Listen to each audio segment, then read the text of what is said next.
kids, it's Pastor Austin here with this week's Big Truth. So we're in our series of redemption, and this is week number 2 that we're talking about redemption and how God's plan from the very beginning was for him to redeem his people, to buy his people back. And we're going to see this week, in this week's guide, how did God do that? How does God reveal his plan of redemption? All right, so we got a new big truth for this week. Are you ready? This week's big truth is God is our substitute.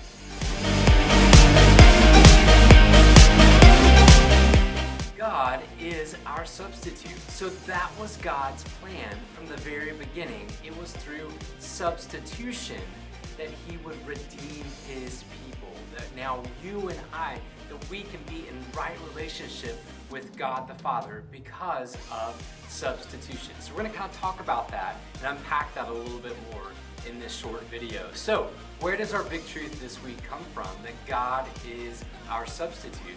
It's our Bible verse for this week. Our Bible verse this week is 2 Corinthians chapter 5, verse 21. So let me read it and see if you can hear where our big truth comes from this week. 2 Corinthians chapter 5, verse 21 says this: "For our sake he made him to be sin who knew no sin, so that in him we might become the righteousness of God." All right, so listen carefully again, because this one may not say the word substitute in it, but it will help us understand what is substitution and how is God our substitute. So our Bible verse this week is 2 Corinthians 5:21, and it says this: "For our sake he made him to be sin who knew no sin, so that in him we might become the righteousness of God." So do you guys see that exchange that's in that verse? First of all, you have Jesus who is perfect. That's what this verse is talking about. He's talking about Jesus who was perfect, but was made to be sin. Why? For those who are sinful, that's you and me, to become the righteousness of God. There's an exchange there. In fact, it's a substitution. Instead of us having to take on the punishment of death because of our sin, Jesus took that on. And so that's called substitution. It's an exchange from one thing to another. So let me give you an example of this that will kind of unpack that a little bit further, and it'll get us into our big ideas for this week. So I've got a water bottle here that's filled with just regular old water. And so here's what I want you to do. Imagine that you're standing right here in front of me, that you're not on the other side of the video. But imagine that if I were to start spraying this water bottle everywhere, right, would you be able to reach out your hands and actually take a hold of that water? So let me just kind of do that again. So if I were to spray this water, I gotta be careful not to get on the camera, but spray this water, could you hold out your hands and hold the water in your hands? Really? Probably not. You might catch a little bit, but you couldn't. In other words, it's just not something that's possible, right? You can't spray water out and try to catch it all. It's just not possible. Well, that's how God's plan of redemption is for us. It's not possible for us to do it. In fact, that's our first big idea for this week. Our first big idea for this guide is that we cannot save ourselves. See, God's plan of redemption is his plan and only something that he can do for us. We cannot save ourselves. Just like if you were to hold out your hands, you couldn't hold on to the water. We cannot save ourselves. Second big idea for this week is that God sent Jesus to be the sinless sacrifice for us. Jesus was the perfect Lamb of God who was sent to be sin, who knew no sin, right? So that we who are sinful may become the righteousness of God. Jesus is the sinless sacrifice.